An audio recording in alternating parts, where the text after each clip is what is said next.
Thomas, welcome back. It's been about a year since you were last on, I think. How are you? I'm doing fine, thank you. Flew in today from Helsinki. I know, as you did last time. Really? But it's taken the podcast international. Yes. Yeah.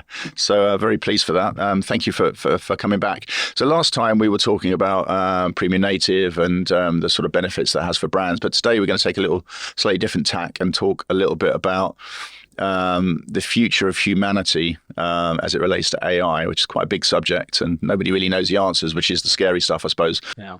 Just to give the conversation a little bit of context, could you explain a little bit about ReadPeak in terms of how long you've been going, what you do, size of your company, that sort of thing? Sure. So ReadPeak was founded back in 2014 in Helsinki, still headquartered in Helsinki, Finland, and we really focus on premium programmatic native, build our platform from the ground up and expanded per today to 12 different markets across Europe.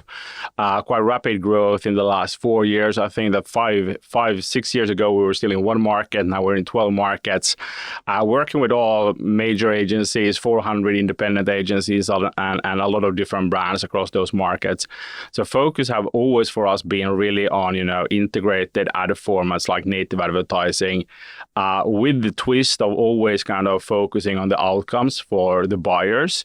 So we are kind of carrying the risk in the media buy and let the buyers buy on outcomes. Okay, cool. So the reason I think that's important to start with is because that's kind of the next question and the next thing we're going to talk about is who benefits, like what kind of company size and shape benefits the most from AI, and I'd love to get your thoughts on this. So my thinking around this is, and I don't have any data to necessarily support this. It's just kind of an opinion of 30 years in the industry. But if you're a relatively small business, Now your business feels big to me because like my business is much smaller, but just like you would probably still be known as a startup, right? Yeah. So as a startup, if a tool comes along that enables you to significantly improve the way you go about your business, then it's much easier. I'm putting words in your mouth, but I think it might be much easier for you to take that and almost start from scratch than it would be for a huge company that has lots of legacy systems and processes to do the same. So I just like, that's the question, I guess. Like, what do you think about that? I would agree. I think you always have some advantages building something from scratch in a new time and era. And I think we had that advantage when we started because, to be honest, I didn't really have an ad tech background when I started a company. So when we started building the platform, we weren't really looking at, so how did everybody else do this? We actually thought of how should this work in a perfect world and started to build out the platform from that assumption. And later on, a lot of people said, you can't build ad tech this way. And we were like, why not? If it works better, performs better, and users love it, why not? And I think that, that's the advantage of building something from scratch. I would say that with this AI era, it even gets more interesting because, a product that usually took, like an MVP to build 12 months, 24 months. Now with AI, we're literally talking weeks to build an MVP that you can actually test with clients, which means that the whole process of finding product market fit, iterating the product is so much faster than ever before. And I would say, of course, the big companies, they do have a lot of resources to put into it. But what they don't have the luxury of, thinking outside of the box because they still have structure, legacy code that they have to, keep rolling, processes, clients, demands. And you get so caught up with that. So you super easily lose track on, how does the future actually look like? So I think that, personally, I think that this is a great moment for new people or people to start new companies, also in the marketing and ad tech space, definitely. And I think that we will see a lot of that in the next, 12, 24 months. The way I'm thinking about it, and I'm obviously by no means an expert, but I think that there's two different ways to think about AI, and there's probably millions of different ways, but I try to simplify things. So there's a strategic way, which is how is my company built from the ground up, as you know, to your point, using AI to, I hate the word reimagine, but to reimagine everything that we did before and see if there's a better way of doing it. And then there's the tactical way, which is, well, we've got all of these processes and systems and we'll just add that on. Yeah. We'll add a bit of ChatGPT on over here or a bit of Gemini over here in order to kind of improve that little bit. And I think it might be too soon to say which one's the best because like we're still very early in this journey. It's accelerating ridiculously quickly. I think it's. I would argue it's it will evolve. So if we look at it for like 2 years ago when AI really came and it was fascinating, what we saw was that a lot of existing companies and platforms started to kind of bulk in AI features, and so did we actually. So which was really cool because it actually proved the value straight ahead with AI to the end users. I think last year what we saw that a lot of technologies started to integrate AI much more deeply into the workflow, into reporting, into data, much more like broadly into the technology.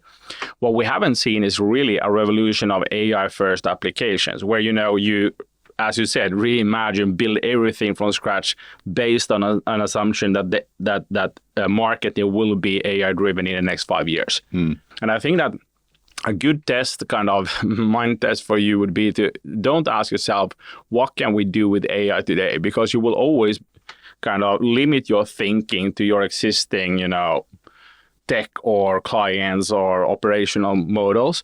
But ask yourself, how will AI-driven marketing will look like in 5 years? And then ask yourself, how do we fit into that new world? Because that will most likely give you a much more radical outcome of how you have to evolve or pivot your own business or platform or tech in order to fit in there. Because you will in 5 years compete with platforms that was started right now in this AI era. And they have the advantage of not having the legacy to, Yeah.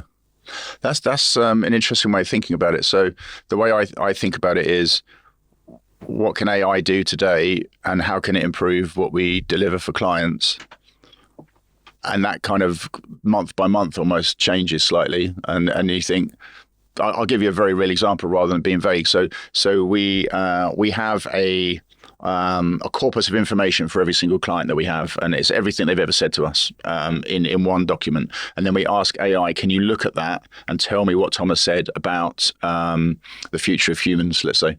And then it'll just look through everything that you've ever said, and it'll come back and say, right, he said this on this date, he said this on this date, and this. And so when we're looking about communications and positioning and putting out content, we can, okay, I know exactly what Tomas thinks about this, right? So it's super helpful from that. But we built that on ChatGPT because we thought at the time that was probably the easiest to use, easiest for everyone to adopt. But then we're looking at the way the market's going now, and we're looking at how Gemini seems to have taken a jump forward, like a big jump forward, and it's already integrated with all of the Google products and Workspace, and they've got huge billions and billions behind them to bankroll this thing. And now we're thinking, well, will OpenAI even be here in 5 years? So to your point that you should be thinking about what it's going to be in 5 years and then build towards that.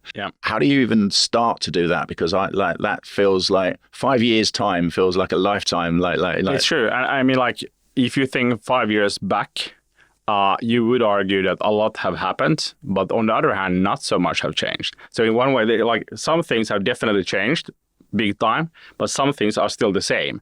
So I think that, but I think it's a healthy exercise to try to think outside of the box. If you take all your limitations that you have and think, okay, how will AI-driven marketing look like in 5 years? And do your wildest imagination.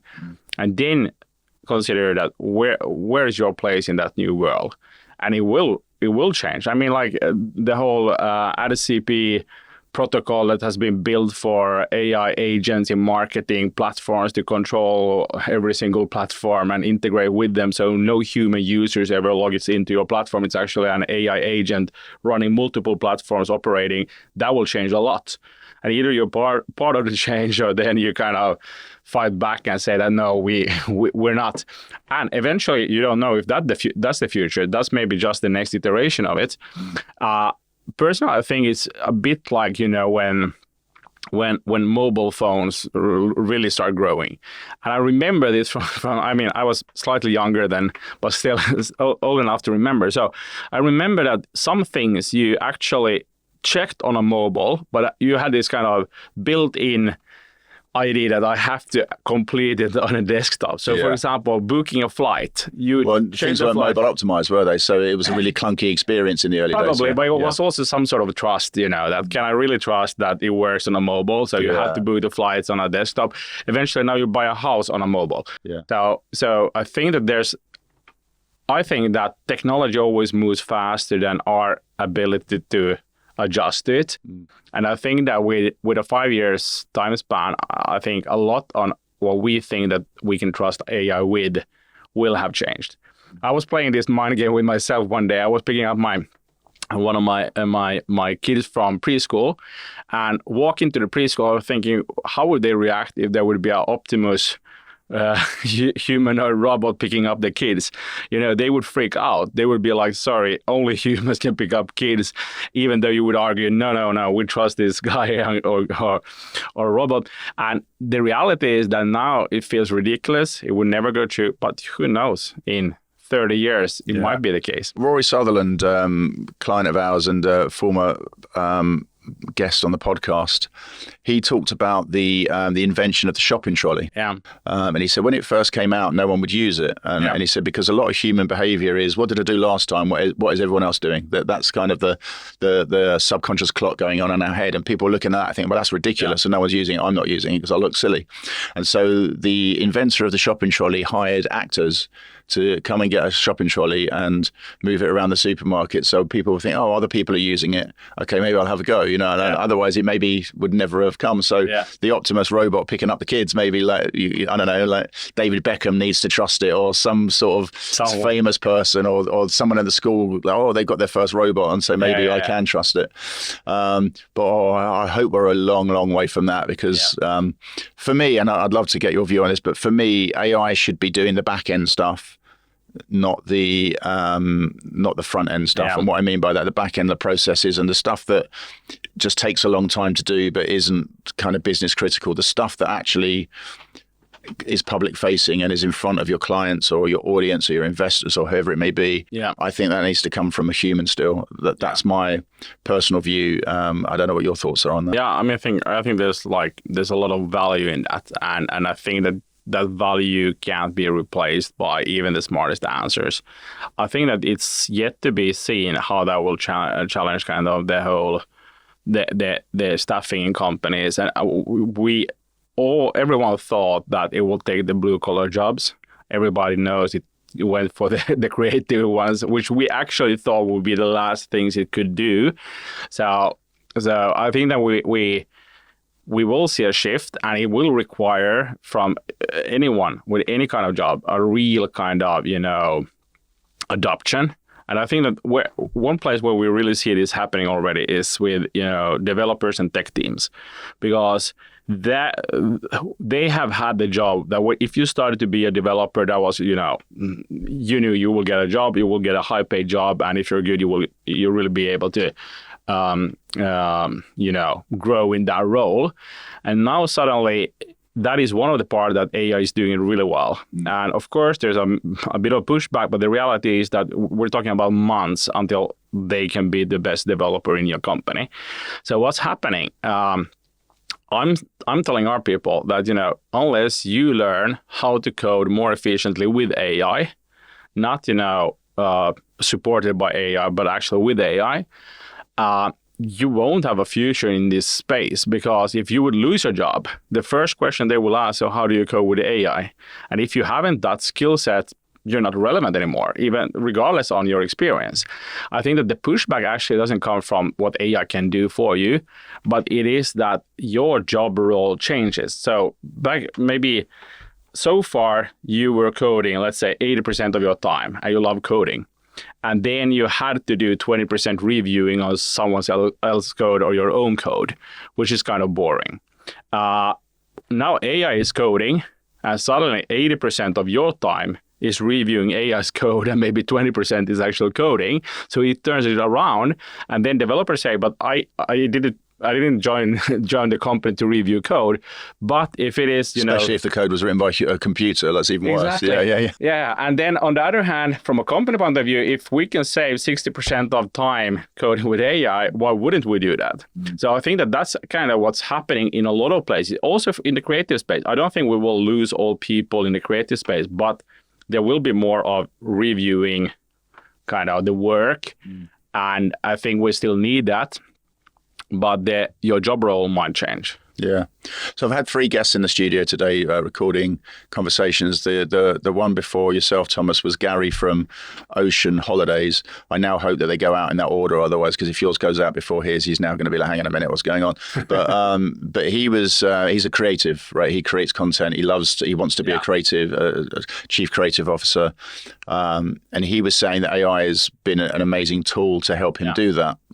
And it's a well-worn saying already. I think it's like AI won't take your job. It's somebody that knows how to use AI that will. But I guess my question is, where does this all end? Because you're right. If a company says, "Oh, we can save 60% revenue by implementing AI and humans rather than just humans in a capitalist world where shareholders are key," we're going to do that, right? And if everyone does that en masse, then there's less and less need for human resource, like for people to get jobs. We're already seeing in the media and advertising industry that there seems to be fewer and fewer graduate jobs. And the general consensus is that AI has taken those first rung jobs first and foremost, which is, again, understandable if you're trying to report to shareholders and you're trying to make profit and and all that good stuff.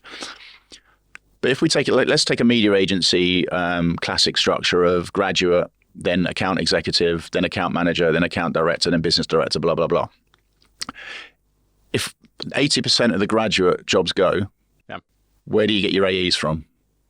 Like how do you don't just magic them up from nowhere, right? Or maybe they come in completely fresh like a graduate used to, but they're so supported by AI that they're able to do that. But where do your AMs come from? So initially, like now, if you need an AM in an agency, you go, okay, well, our talent pool is, we'll look at the AEs we currently have. Do any of them need promoting? And what other AMs are there in the market that we might be able to head on? And then it's okay. But if you take away the entire rung of that process, where do you get the ones above from? And eventually you run out, right? Because they're all going to get older and more senior. And who's replacing them in the bottom? I think there will come new ways, career ways, or career paths. What I can see happening, for example, in those examples, is just there will be a lead time where you work hand in hand with a more senior one. So you're kind of onboarded to a more senior responsibility faster in a new AI world, where it's a more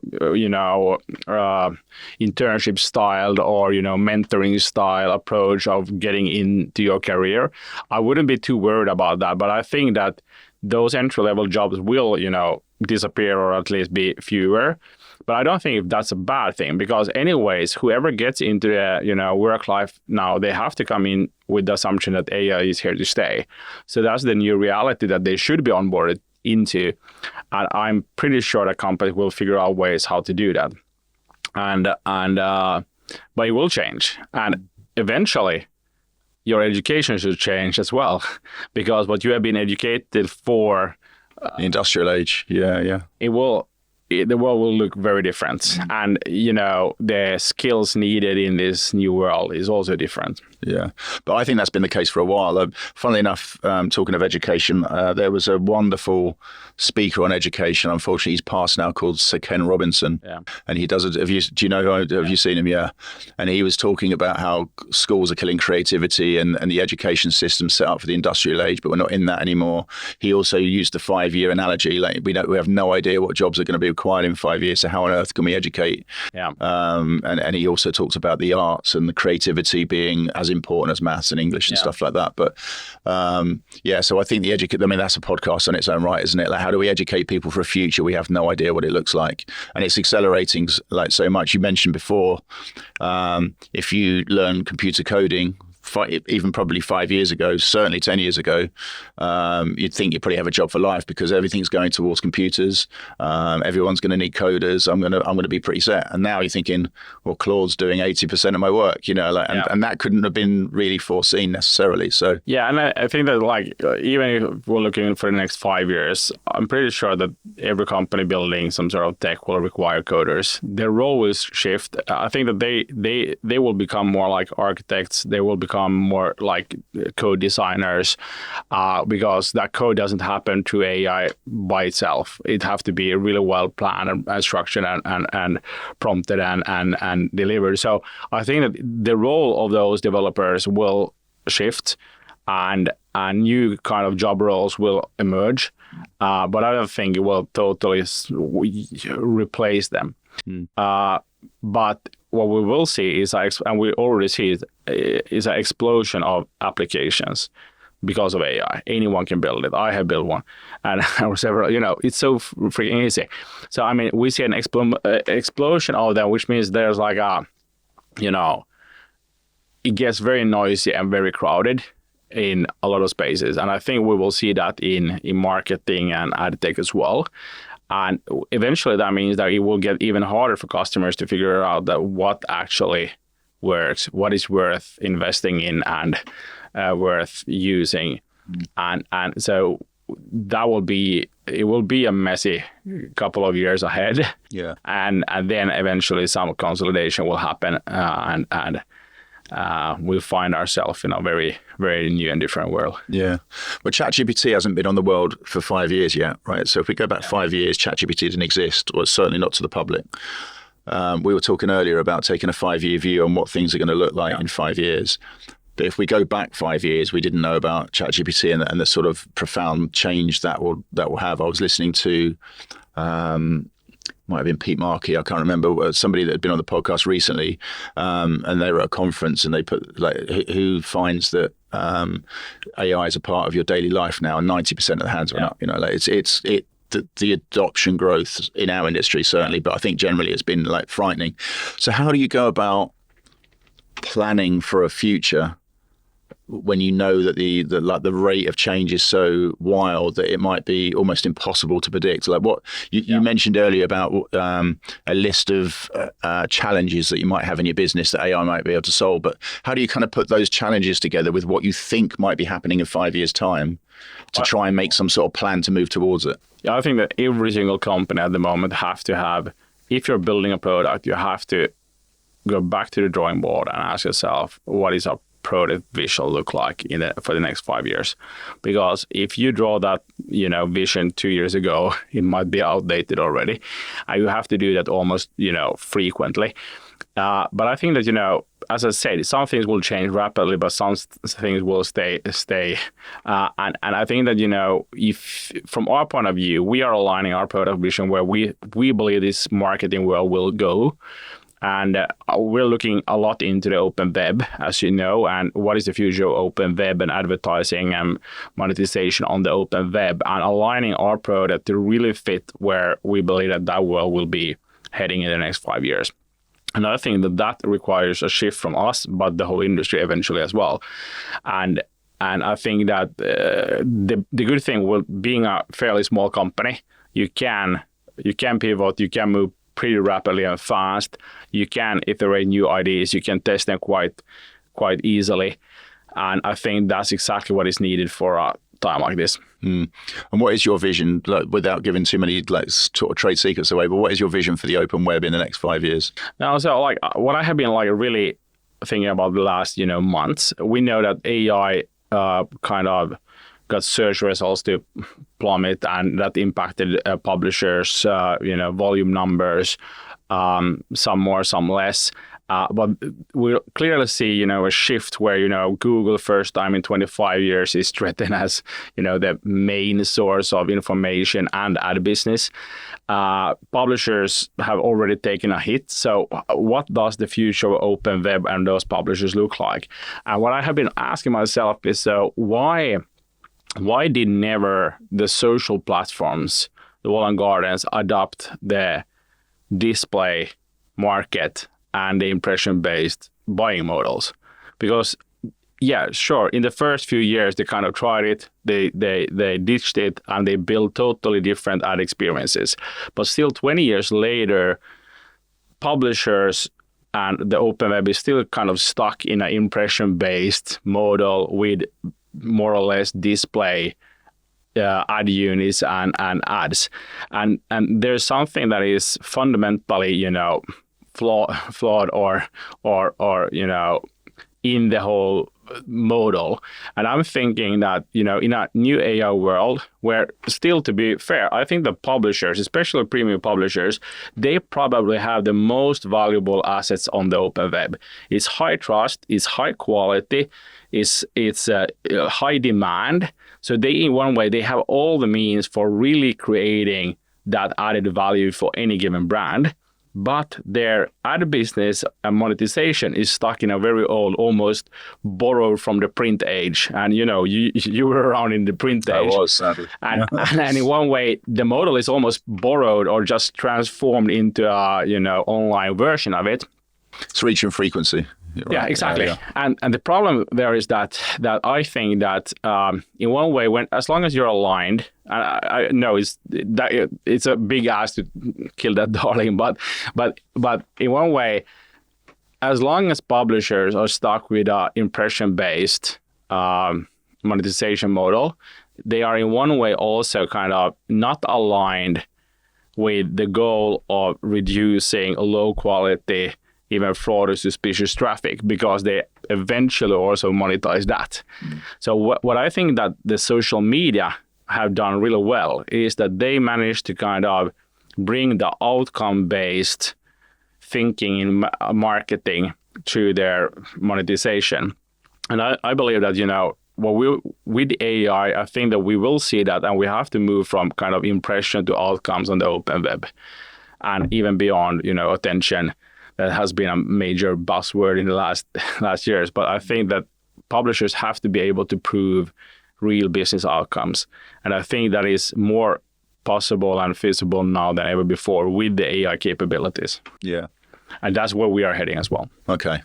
So I was speaking to an agency planner the other day about the reach and frequency argument, and how it kind of made sense on paper that if we reach this many people this many times, then we should be able to get outcomes, and you can do things like brand studies online and try and figure out if that happened.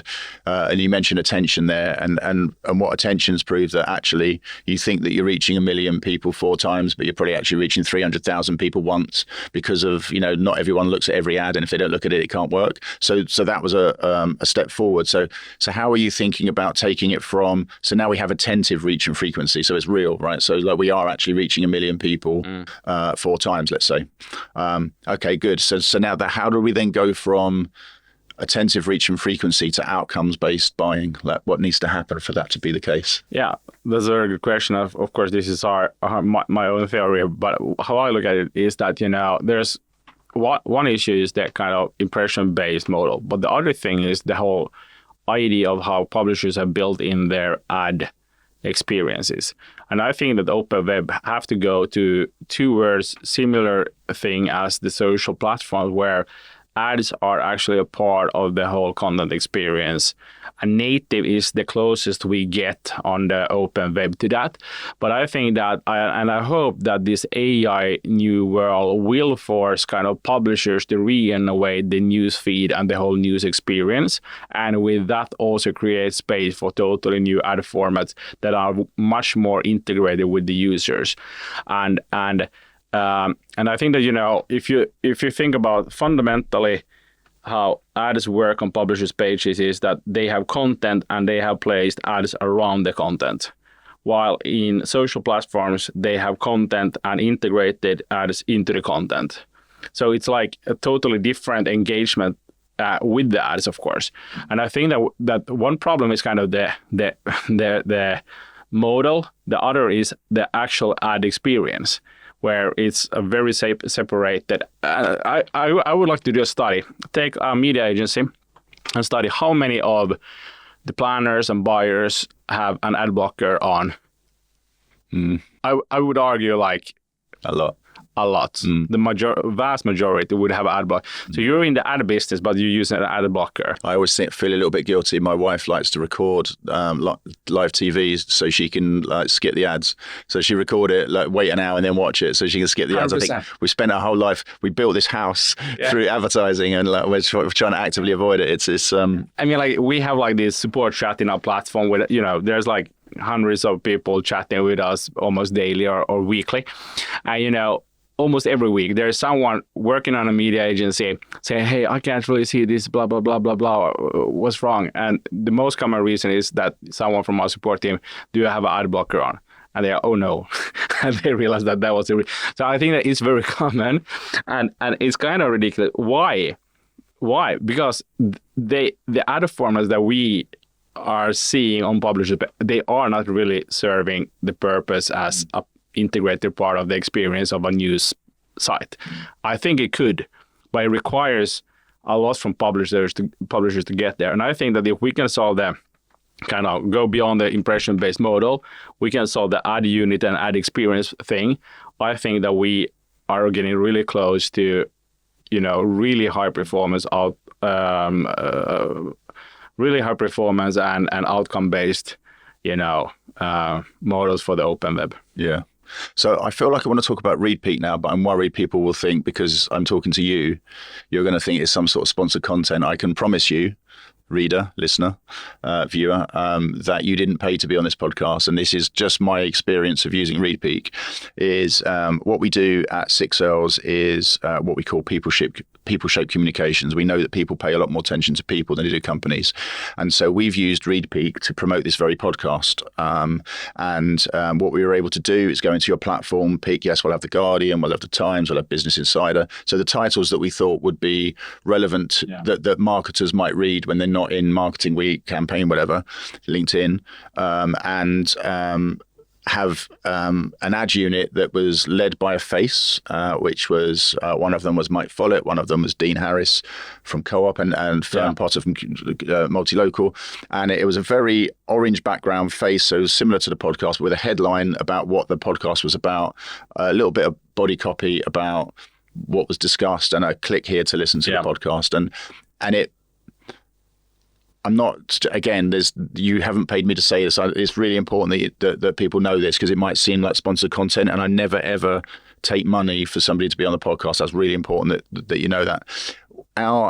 We uploaded the podcast onto YouTube and then embedded that into our website, because we wanted to drive people to our website first. If they then wanted to click to go and watch it on YouTube, up to them, no problem, but come to the website first.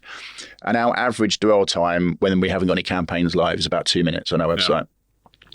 And it went up to 25 minutes. Yeah. Now, the fact that, I love my company and I built this brand with blood, sweat and tears, but the idea that people will spend 25 minutes on my website blew me away, right? Yeah. And there's a case study from 6 L's on your website as a result. Yeah, I was like, my goodness. Now, I think to sort of follow up with what you said before and to link it to what I just said there, I think what you're doing differently to almost every other ad experience on the open web, or in fact not just generally, full stop, is it's oil and water. There's content, and then next to the content there's advertising. It's very obvious when you look what's the advertising and what's the content.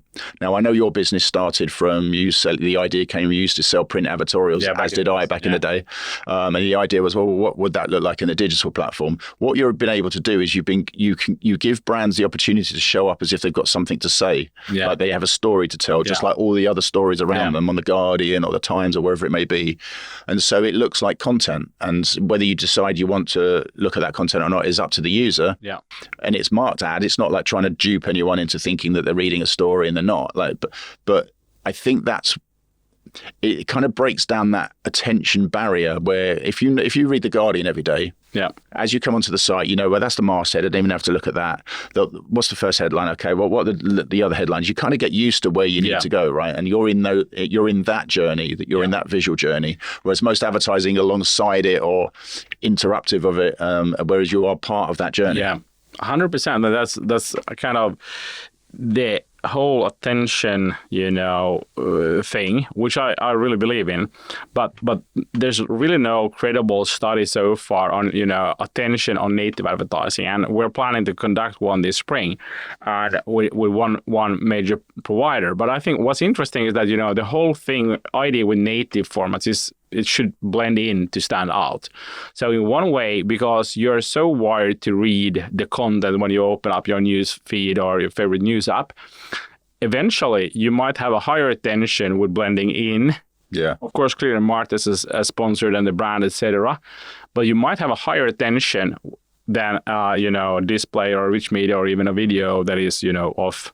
The same's true in B2B sales, I speak to people about their outreach content, and we try and help them with the content.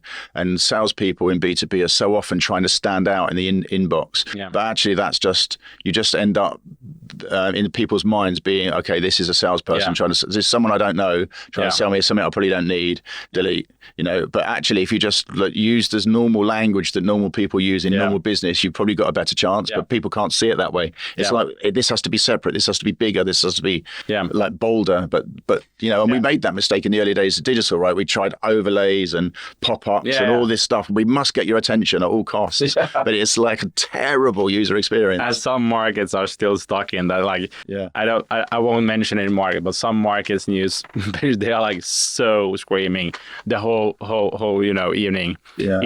Anyways, what I think is interesting. So speaking about that, your experience. I mean, we did a case with or a test with Audible last summer. I don't know if you saw the case. Yeah. It's quite interesting because what they wanted to test is actually we wrote the award entry. That's true. So I think that what was kind of interesting is that they wanted to test two things. So one thing was, if AI creates ads, can it outperform human creativity? And the other thing was that they were promoting audiobooks.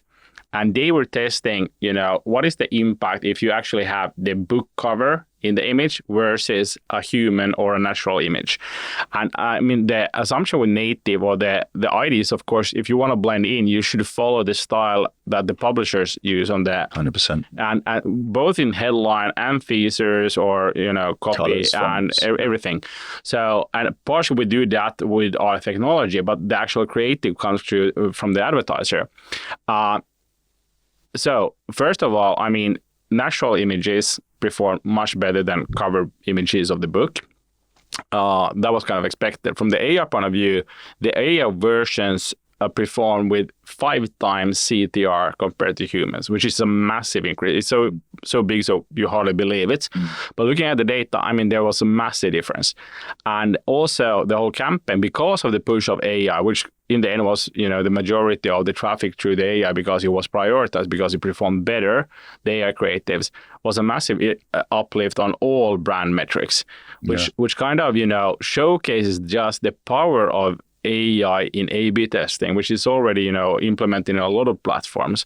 And as your friend also said, that, AI is for creativity, it should be seen more like a tool to improve rather than a challenger of a replacement. Or replacements. Yeah. Okay. So, without again giving away any business strategy, where are we going to be in 5 years' time, or what do we need to plan for? If you would know that, then you could. I think still, I'm quite confident that some things will move fast, but a lot of things won't have changed that much. And I think that going back to the drawing board, asking yourself those tough questions. And to be honest, don't even ask what are the competitors doing. Ask rather, try to think outside of the box.